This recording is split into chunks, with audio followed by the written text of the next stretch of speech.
Welcome to CR Conversations, hosted by Ryan and Christina Palma of CR Photos. We're professional photographers who survived the unpredictable and grueling path that took us from rudimentary dreamers to fully self-employed business owners. From sleepless nights of editing to daring leaps of faith when quitting 9-to-5 jobs, we kept pushing for the dream to become reality, and we did it together every step of the way. Amazingly enough, our marriage also survived that journey. In our 15 plus years in the industry, we've acquired a wealth of information that goes far beyond camera settings and marketing do's and don'ts. We've also piled up countless stories, affectionately called Uncle Bob stories. We'll be leaking those one episode at a time. Don't worry, names and places haven't changed to protect the guilty. So welcome to CR Conversations. We hope you're ready to take a deep dive into life behind the lens and so much more.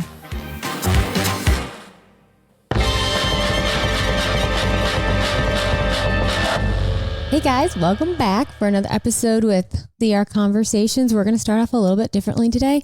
Ryan doesn't know this, but I'm just going to ask him, give everyone a little life update. What season of life are we in? Are we like full wedding season? Are we like relaxing? What is our life like right now? We're back in full wedding season, and we got eased into it with a lighter wedding to start and then doubles and stuff. But we're back in it. And yeah. And how has the weather been in upstate New York for our weddings the past couple weeks? Sticky. Oh. It has been, sticky, hate that word, moist, but that is exactly the word to describe how awful it is right now. So hot. Like our house, so we don't have AC besides in our bedrooms, thank the Lord.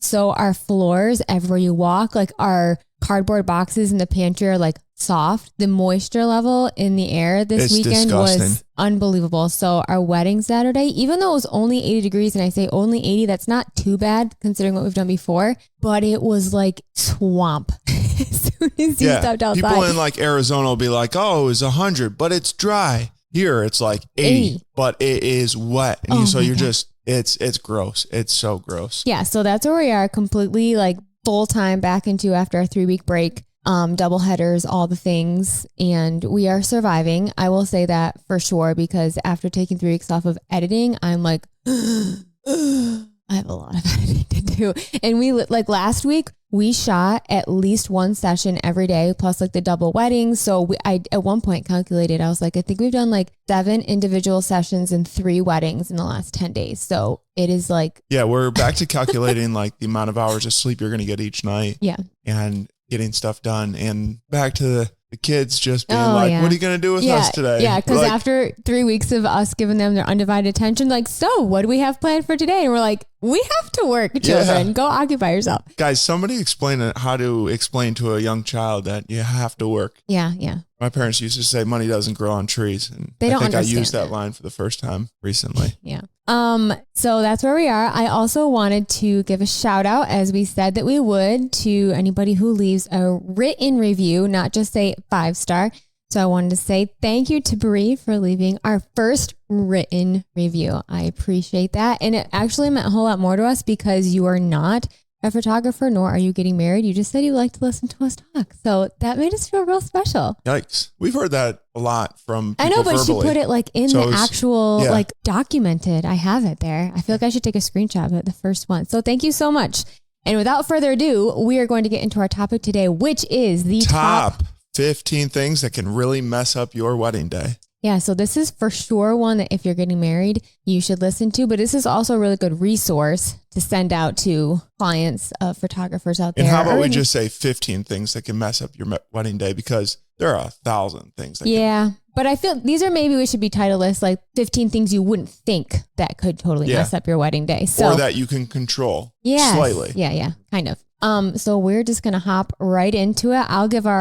I'll let Ryan do the first one, actually. Go ahead, buddy. Well, this one doesn't have much to do with me, but it's kind of comical.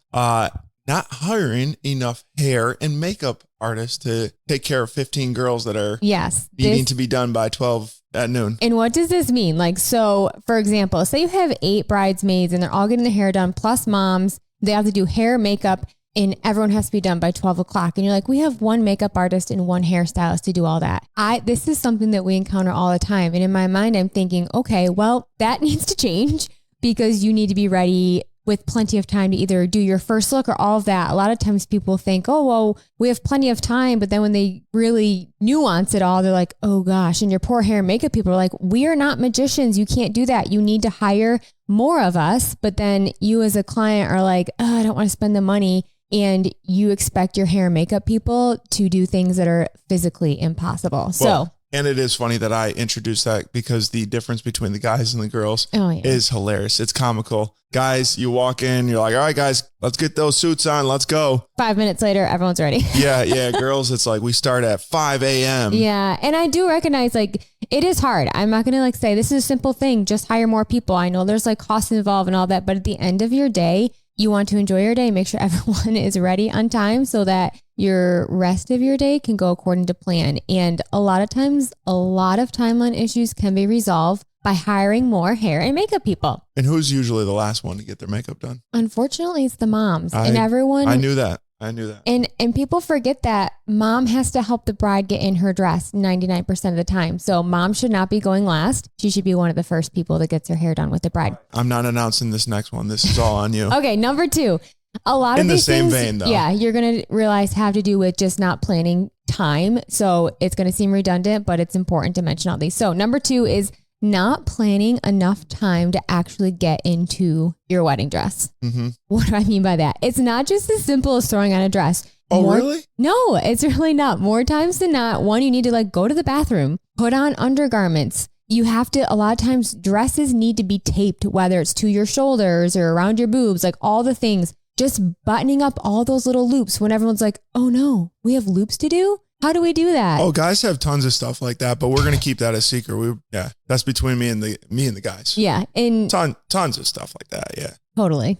Placing the veil, all those little things add time. So when you don't plan for those things, your timeline again is like completely thrown off. So what's our next item? Number 3 on our list. Number 3, if you went back to 2 episodes ago, we talked about the first look. Mm-hmm. First look being a new phenomenon. It is coming-ish. Mm-hmm. It's coming with multiple first looks, which are awesome. Mm-hmm. It's actually a wonderful thing, but as everything needs to be planned for. So not only are you doing the first look with the bride and groom, there's often the bride seeing her dad for the first time. We even just recently did bride and her dad and brothers. Mm-hmm. Sometimes it's, with the girls. Like, so multiple first looks, like more than just the bride and groom.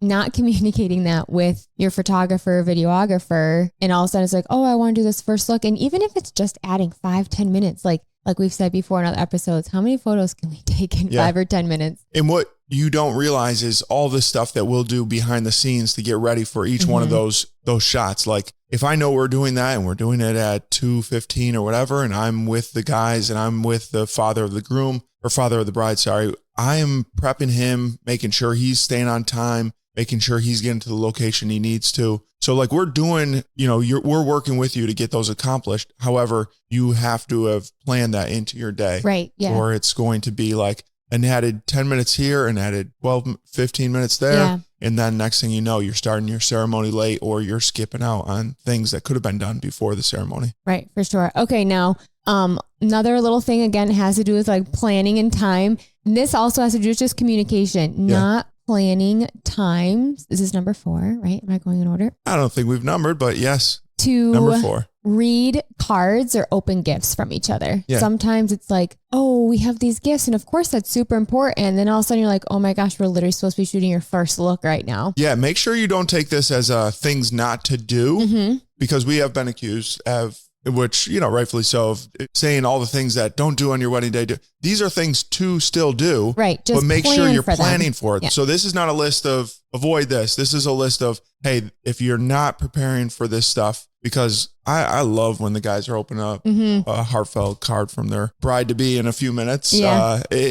Those are like surefire way to get great emotion. Yeah. So. And great emotions or sometimes fake emotions. What does Ryan often do to like a guy as he's opening a gift? It works every single time. Every time. I'm like, hey man, wipe that bug out of your eye. You've got like a bug right there. He's not wiping his eye. And it works. All you need to do. It's so funny because video versus photo. all you have to do is get a split second in time. Him with his, finger by his eye, and you think he shed a few tears, and his bride is super excited. But truth be told, there's so many times they're actual tears. Okay.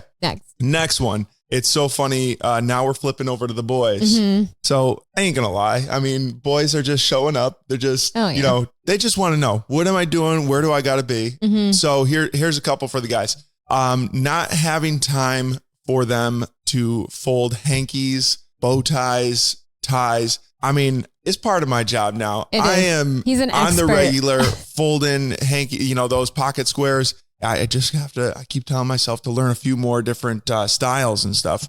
I got my go-to moves. How many pocket folds have you learned how to do? Last wedding, designs? I did the entire, how many designs? Yeah, a couple different ways to fold because there's probably 15 different ones. Mm-hmm. Some of them are just kind of simple and boring, but it's a very complicated one. So I do need to keep getting new ones into my repertoire. But yeah, that's a thing that I have definitely seen time get held up because guys are they're YouTubing how to fold this, the worst case scenario we've ever had was all the guys in the bridal party were wearing clip-on bow ties except for the groom. Yeah. So for at least, I'm not exaggerating, 45 minutes, everybody was trying to figure out, taking turns, myself included, how to tie a bow tie. That's one thing I do not know how to do yet. I should. Yeah. So the guys oftentimes YouTubing how to do things. And when you talk about even just watching a YouTube video, 5 minutes, let me finish the story. So what happened is we went down to the hotel lobby, grabbed anybody that looked like they knew, oh, that guy looks like he knows how to tie a bow tie. How do you find someone who looks like they know how to tie a bow tie? We thought bartender. There was a sophisticated looking bartender. We're maybe he knows how to. He tried, fail. What ended up saving us that day was there was another bridal party in the hotel lobby. They overheard our plight, what we were going through, and they were like, hey, we've got an extra clip-on black bow tie. You could use this. And legit, that was what we used on that day. So nobody actually knew how to tie it, never figured it out. Okay, maybe that's our task for next season. You have to become an expert bow tie. You've done all the hanky things and you know how to do that. So yep. I could do a tie, but there's some pretty wild new styles of tying bows. You got the Windsor, the double Windsor, and there's some This is all Chinese to me. So this is amazing. There's some cool stuff coming out. Yeah. I guess, guys are trying to keep up with these girls. I don't think we wrote this in this one, but it just popped in my mind along the same lines. Putting on boutonnieres. That becomes a time sucker as well. Just either forgetting about them or oh no, we're out doing photos. Guys don't have their things on. So just planning that in the timeline. Guys, you're going to get dressed. You're going to do your hankies. You're going to pin on boutonnieres. Have a couple minutes for that to actually happen. And since you brought up something on the spot, I got a question for you. This might be a question for each individual bride to decide. Of course, it's always going back to the brides to decide. What do the guys do? They just show up. Legit. Okay, so when should they be putting on the boutonnieres? Because here's the thing. You're going to say right away for all the photos, but they ended up we had a decapitated groom's boutonniere this past week. Well, I think that they are there, obviously, number one, for the ceremony. But if you're doing a first look, you have paid, similar to the girls' flowers. You've paid a lot of money for these flowers. They're there for a photo. So they do need to be on, or they are supposed to be on, for the bridal party session. Not gonna lie, that hinders me from throwing the groom in the air and all the wild stuff we like to do. Well, I don't know. I think that's technically what it's supposed to do. But what is our next one? Because it still has to do with the guys. What is something that often is not talked through? Yeah, and this is one that I help them through, but it will definitely speed things up if the guys have a clear understanding of the timeline for the day. So a lot of times girls, have we have to be ready at this time, let's do that. But the guys. Yeah. And I think because it's so simple for them most of the time, I'm able to be all right, at 2, we are doing our first look. So this is very simple. You need to get dressed now. I literally always say to the girls when we come in, because I have we've gone through timeline. Every moment of every, thing in the morning is totally mapped out for the girls. And I would say, here's a rough estimate for the guys, but don't worry. Ryan's down there. He's going to make sure they do what they're supposed to. And that's literally what happens. Okay. The next one is something that is necessary, very necessary when you have multiple locations, but it's never factored in. First, somebody getting married for the first time, they don't think about these things. So we will usually mention it and make sure they have considered it. It is when you are going to multiple places, just loading onto a limo bus takes time. You're loading on drinks, you're loading on flowers, you're loading on, bags with accessories, your survival kits, loading, unloading, making sure everybody's there. When we get back to the place where we're going to do the outdoor session,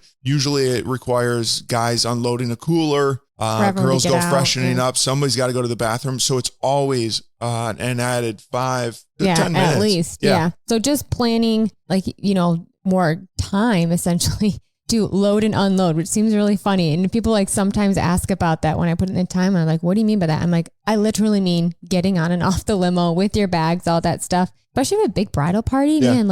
And obviously everyone's excited and happy and they just want to hang out. And in your mind, you're like, we didn't plan for 15 minutes of shenanigans. We want them to walk off the bus, walk right over to the first spot we're going to work at and just get going. But it doesn't happen. So it's got to be something that's factored in. Yeah. The next one is a little bit more serious. It's not addressing family dynamics with your vendors before the wedding day. What do we mean by that? Well, as we have learned, every family has dynamics. Let's just put it that way. Every family has a little bit of drama or that one. Or a lot of bit of drama. You just got that one person in the family, which might be harmlessly just the non-punctual one. Mm-hmm. But then there's often, let's be real. There's often fathers and mothers of the bride and groom that have gone through a divorce. And we do always like to know, we have to know, are they amicable? Do they get along? So when we place them in formal photos, can they even be in the same photo? And more times than not, we do, and we have an episode all on this, literally going through family formals and how to not create anything awkward, but not just us as photographers, your DJs, your wedding planner, all that stuff, they kind of need to know that. They don't want to accidentally at some point be like, oh, you and mom and dad stand here near each other when mom and dad haven't talked to each other in years. It is, those sort of things can really make a day and a moment be real awkward and real tension filled. So telling your vendors we were just discussing this, when we're doing formals and stuff, we are kind of the center of everybody's attention because we're giving out directions and everything. It's very difficult to end in that moment, have a small conversation to the side. Hey, are we allowed to put, dad and mom in the same photo? It's not the time to be figuring that out. And so if you're not forthcoming about that stuff with us, it can create an issue. And if you're a photographer out there, that should be one of your first, in your first meeting questions. That is a thing that we address right from the start. What are family dynamics? And then I always revisit them on the day of because sometimes things change. A wedding we did last year, when we booked the wedding, the parents were together. By the time the wedding happened, the parents were not together. So it was fresh. And it was very fresh, very raw, and so everything was completely different than we originally planned. And I would not have known that unless I rechecked on the wedding day. And that would have been extremely awkward if I was like, hey, mom and dad, go stand next to each other. Yeah, so that covers our next point, which was family formals. Yeah, communicating all that stuff. Very clear communication with your family members that you do want them there for family formals. Again, we will put our family formals link in the show notes here so you can reference that. But huge part of making sure your day doesn't completely flop in this particular area is literally just communicating with your family. Don't go in a cocktail hour. Don't do this. We have to do a few things before you are released to enjoy the free drinks. Yes. All right. This next one is, again, a reminder that these are not things that we're telling you not to do because it involves more family and specifically young kids. I love having kids at weddings. They bring an energy, an atmosphere of fun-loving, just playfulness that, us old people don't have anymore. Us old people? Well, I'm sorry, me and everybody, significantly older than me. Yeah, so rude. We like them there, and especially if you have meaningful nieces, nephews, or some people. Just the other day, we had a couple that already had a child, so they were there. All right, so long-winded intro, but what you need to do is have people that are designated to be taking care of these kids, because kids will be kids, and they are not like, oh, this is the formal time where mommy and daddy are having their first dance. I should not interrupt. I should watch this from a distance. No, they're like, oh, look at mommy and daddy are having a dance. I want to go join that, which sometimes can be sweet. Even if it is sweet, though, it is one of those moments that is meant for the bride and groom to share alone with everybody witnessing for the rest of their life. So it's like, even if they're like, oh, come on over, I feel like it's one of those things that should not. Yeah. And I'm going to back up just a tiny bit before we kind of dive into that a little more. I want to talk specifically about people who have a child or two and they are the bride and groom. We have seen multiple times where a babysitter has not been hired to take care of that child, and the mother or parents of the bride or groom are leaving the daughter's or son's ceremony to take care of their child and missing their daughter's wedding. And in my mind, when that happens, I'm like, what is happening? You're literally walking out of your own daughter's wedding because no one got somebody to take care of a baby during the ceremony. Yeah, what happens is that child will be part of the processional. They'll walk down the aisle, and then they'll sit next to grandma or grandpa, which is mother and father of the bride and groom. And that child starts to, get act antsy, like a child, act up. And so the nearest person, the nearest adult to them is, the grandmother, and she ends up doing the natural motherly thing, grabbing the child, running out. And it's just no mother should be in the position to have to literally walk away from their child's or father wedding because a little thing like that was like overlooked. So it's very important to make sure, yes, of course, have these little kids part of the day, but there are certain times when, as Ryan was saying, these little children, as much as we love them, are ruining, I'll say that lightly, once in a lifetime moments. Distracting. Yep. The bride and groom are in the middle of doing their vows. And yes, this cute little toddler's walking around, but nobody's paying attention to your vows now. And that's distracting you because nobody's taking care of them. Or like Ryan was saying, first dances, that's something that actually happens quite often. And it's not just, couples, children or nieces and nephews. It's like other little kids that are just at the wedding who will walk up during a first dance and everyone's like, oh, it's so cute. When it's like, it's actually not. Like, this is a once in a lifetime moment for this couple, and your little kid is stealing the attention from them. Like, rein your kids in during those moments. Let them go crazy on the dance floor later. But there's I'll say something that might step on a few toes. I'll see that happen, and I'll see the parent of that kid being like, oh, that's so cute. Let me get a video. And inside, I'm just like, that's so rude. It is. The bride and groom, because they're kind, they're not going to like scold somebody else's child while everybody is watching them in the middle of the dance floor. They just do a nice thing and like kind of dance along while this kid's there. And everybody, it's not the time. You can't get that moment back. Like, your child can have a moment with the bride or groom any point throughout the day, but when stuff like that is happening, it's like every time it happens, and it actually happens fairly often. Yep. I'm like, guys, we absolutely love kids. Yeah, it probably sounds like it as we rant for a second. We love kids, but I always feel for the couple when it's like, oh, there goes all the attention on them to the little child now, and it's like that's not what the wedding day is all about. So we will leave that there. Yep. Our next one is not setting clear time limits on speeches. Now, why ever would somebody need an exact time limit on a speech? Yeah, I don't mean like you need that music and the hook to pull somebody off stage, but you definitely have to give people kind of the notice, not warning, just like, hey, warning. Man. Yeah, warning. But like, not warning, we're going to hit you over the head if you don't get off stage, but it's like, just keep it short and sweet. Not too short. Obviously, you're up there talking about your favorite person in the world. And when I reference favorite person, I'm talking about like the best man or the maid of honor or father of the bride. You are talking about someone that is super special to you, but you need to get through your points succinctly. Yes, it is without dragging on, because what are people waiting for at that moment? They're waiting for food, which a warm meal. And if someone's going to get up there and grandstand hot meal, not warm, talk forever and just be like, oh, we've had this happen. I'm the father of the bride and I'm going to take as long as I want. You're going to sit here and listen to it. And you're like, ugh. I am thinking of one. Proceeds to like talk for 20 minutes. And guess what happens? It's not just like, oh, that was really boring and obnoxious. No. Your food is cold. Your vendors are all there for like specific amounts of time. And if everything gets thrown off because of 1 or 2 or 3 people's speeches, you've missed sunset photos, your food is cold, everything is completely... Vendors that were contracted to stay till a set time, they might be now looking, hey, I got to leave before they're doing this specific moment. Yeah. But again, reminding, just like we said with the kids, there are some awesome speeches that people give. I'm thinking of this one father that gave like a 45-minute speech. It was Not heartfelt. Like There was consistent laughter. There was all sorts of things. But what ended up happening at the end of the night is before they even opened up the dance floor, I think the DJ was contractually literally done. He had 20 minutes. He had 20 minutes before like Ryan said, it was like you were torn because it was a fabulous speech, but it was literally 45 minutes.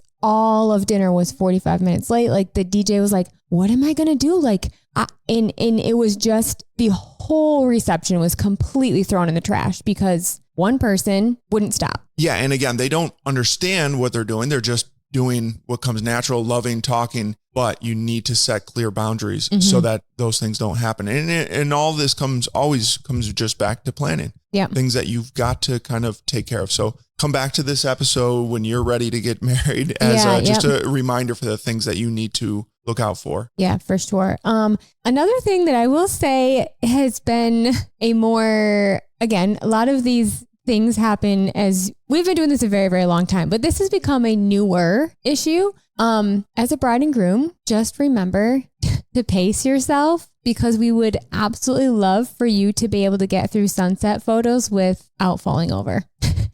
That is becoming I don't know if it's a trend or but this year especially has been in our minds, sunset you know photos. What I think it is? I think it's, there's new things that are illegal to consume in New York. And I think the combinations of those, we could talk about that. We probably will talk about it in another episode. The combination of those things is making it a little bit more tough to balance where you are in the day. And maybe that's what it is since we're seeing more of it just recently in the last year or two. Yeah. So from your photographer standpoint, your sunset photos they will be the quickest part of the photos of the day, but they will also be your favorite photos. Golden hours as close to golden hours you can get. Yeah. So. They are the best set of photos you will get on your wedding day, pretty much without a doubt. And in our mind, we're like, oh, we're going to get out for sunset photos, but we get out there and we're counting on that, but you can't stand. Hey, you gave up on one of the photo shoots a year ago because the bride had literally fallen to the ground. Yep. And I was like, well, she's on the ground. So groom, why don't you go lay next to her? And I ended up getting an awesome photo,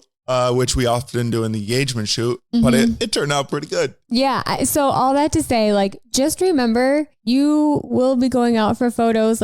Once the reception starts, don't totally just and we're not trying to ruin the party. We're just giving you reminders. You still have to have a little bit more photos taken.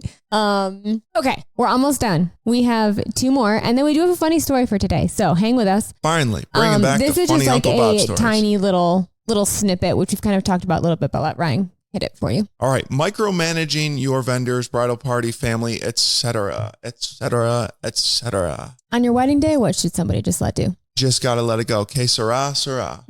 Whatever happens. Did I use that happens, expression correctly? What will be, will be. Yeah. Yeah. Okay. I think that's what it is. But you are... Let it be, as the Beatles say. Yeah. So you've done all this planning, preparing all the things. When the day comes, bride and groom need to just go with the flow. Trust your vendors. Let them help you. Just enjoy your day. Unless there's something major, you have to step in. And it's funny. The bride and groom on the day of, especially in the morning before things actually kick off, there'll be a lot of people coming up asking questions. Do you want this here? Do you want that there? Where do you want the flowers? All that sort of stuff. That's normal. You got to, handle that. But once you start getting into the party and stuff, man, it's the saddest thing when you've seen. Oh, yeah. It's been the worst. I think the worst case I've ever seen was during the first dance. The bride and groom are, ab to ab, as we like to say, stomach to stomach, chest to chest, holding them, in a tight embrace as they dance. But the bride's head turned towards her bridesmaids, telling them, pointing out stuff that they still need to do. Yeah. Like prepping for the next stage of the night. And I'm like, just be in the moment. You are not going to remember this day well. Yeah. This day is going to be just a day of chaos in your mind. Yeah. So don't micromanage on the day of, just let it be, let it go. And then last, but certainly not least, you need to have an emergency day kit. What emergency is that? Day? It's not an emergency day, I hope. An emergency kit. Wedding day kit. Literally with anything you possibly think of, you need to have wet wipes in there because chances are your dress is going to get a little bit wet. You have the sewing kit. I can't tell you how many guys' pants I have sewn together on a wedding day because they have ripped even before they've gone down the aisle. So you need to have that. You need to have makeup blotters. You need to have sponges because you're going to cry. You need to have dry shampoo because your hair is going to go all sweaty and sticky on the back of your... Sweaty. I know what just happened. You just turned English on us. Sweaty. And you need to have makeup wipes, deodorant, extra lip gloss. The guys need to have a hanky and snacks. Gotta have snacks. I asked Christina, I was like, do the brides ever, they're probably already, you never need to tell somebody to eat, right? And then I'm like, for sure. Yeah, what have you done? I have given multiple of my granola bars from my camera bag to brides on their wedding day. I'm not getting my sustenance throughout the day. Yeah. It's all right. We sacrifice for you guys. Yeah. But hopefully that is helpful. I am going to very rapid fire go through all of these really, really quick. In order for it to be rapid, I'll let you stick to it. Okay. All right. Number 1, not hiring enough hair and makeup people. Number 2, not planning enough time for all of your first looks. Number 3, not planning time to open gifts and read letters. Number 4, the guys not knowing how to tie bow ties and learning that before the wedding day. Number 5, not planning time to load and unload the vehicles, limos, or whatever that may entail in your day. Number 6, and you catch your breath. Well, you did skip not having a clear timeline for the guys to follow. Oh, sorry. Not having a clear timeline for the guys to follow. Number 7, not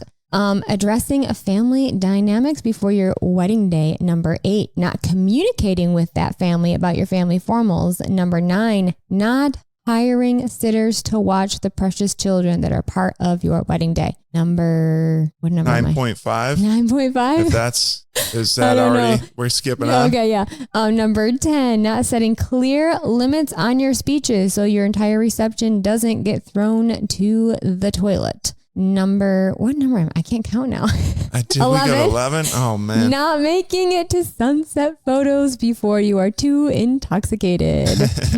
Number 12 or 13, who knows who's counting at this point. When the day comes, don't micromanage your people. Just let it be. Enjoy your day. And the last one, don't forget that emergency kit with all of that stuff you may or may not need. Better to have it if you don't need it. Yep. Whew. All right. Plan for the best, prepare for the worst. Exactly. And how does that tie into the funny story? Well, I think I know what you're sharing. Maybe we need to have an emergency kit for the way you work on a wedding day. Well, that is in the olden days. Now I am. Yes, that's very prepared. True. All right. Without further ado, here is our little fun story for today. Our Remember When. Remember when? We're supposed to do that together, aren't we? Remember when? Although I just plugged that in from my pre-recorded. That was fun. All right. Tell the story. I also have that. So I'm not needed for anything. Who's telling the story? I'll let you talk more. I feel like I've talked a lot this one. So this goes in with the safety emergency kit. Mm-hmm. There was a time when pants were just not as flexible as they are in 2024. You didn't have stretchy pants? I did not have stretchy pants on this particular day. Toast in your quarters with? And man, I know how difficult it is to dress up nice for a wedding week after week and just running out of options. And so we were at this wedding. It happened to be in a vineyard, and I was getting those leading lines down the vineyard rows you were, with the bride and groom. And so now I'm going to move into another row of the vineyard. Vineyards have obviously vines all over the place, but they also have these wires that the vines hang on. And so it was a very precarious step that I needed to take to get from one to the other. And so I got low. How low could I go? I'm not that flexible, but I got low. I stretched across and I outstretched my pants because they could not handle. And the funny part is we were doing a first look. So this was like all pre-ceremony. And he literally ripped, right down the seam of his pants. It just went and did not stop. Yeah. And I was like, you have to go to the store. You cannot stand at the front of the aisle for this wedding with your pants completely ripped open. What would I do if I did? I'd probably have the officiant, the priest, just like make an announcement. Pay no attention to the photographer. He's just a dummy that, yeah. Thankfully, we were at a venue where literally Marshall's was 5 minutes away. The nicest mall in town was like literally right down the road. Yeah. So I was like, okay, I'll finish up. You literally leave. Go right now. Buy a pair of pants. And that day I swore I'd never wear non-stretchy pants again. And pretty much ever since then, his pants on a wedding day. I pride myself on the flex. Oh yeah, he can stretch in his pants. I mean, this is just a wonderful invention. Even better than toast, sliced bread. It's just the best. Stretchy pants. I remember the first time you tried on a pair of pants with stretch in them. It was an American Eagle, and this was like years and years ago. He comes out of the dressing room. I got a pair of jeans that had stretch. They were $99. That's a lot more than I'd ever spend on pants. And so he's trying on pants, and he comes out of the dressing room, and he bends down, like does his lunge, and he's like, "Oh my gosh!" And this other guy's like, "I know, they stretch." And it was like both of them, their lives were changed. And I don't think he's ever gone back. Mine was certainly changed. I will not. I can't. You just, once you have them. Especially on a wedding day. Like can't go back. So I feel bad for the guys now. The guys always in the rental suits, there is not elasticity in suits. Saw this big guy bend over and it was like a full body thing. Had every joint that could bend, had to bend just to pick up this small bag off the floor. So I feel bad. It's always like, all right, what are you capable of doing in that suit? But me, I can move. And I can't tell you how many times I've asked guys